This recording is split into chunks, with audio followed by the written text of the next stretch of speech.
చేసుకుందామా? ఫస్ట్ హెయిర్ని చక్కగా కోమ్ చేసేసుకుందామా?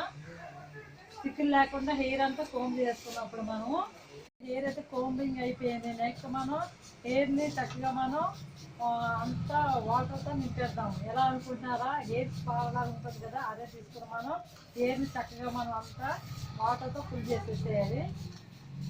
నెక్స్ట్ వాటర్ నింపేసాం చక్కగా హెయిర్ అంతానే.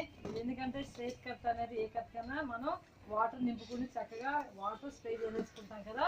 నెక్స్ట్ ఇప్పుడు మనం మళ్ళీ కోంబింగ్ చేసేద్దాం.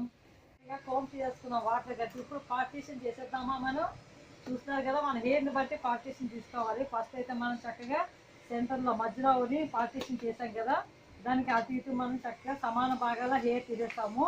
మళ్ళీ దాన్ని మనం హెయిర్ కోంబింగ్ చేసుకున్న తర్వాత మళ్ళీ పార్టీషన్ చేసేసుకుందాం. చేసేద్దామా? మనం మిడిల్ భాగం తీసుకుని మనం స్ట్రైట్ కట్కి మనం ఇప్పుడు ఏర్పాటు చేసుకుంటున్నాము. అలా స్ట్రైట్ కట్ చక్కగా మనం కోమ్ తీసేసుకొని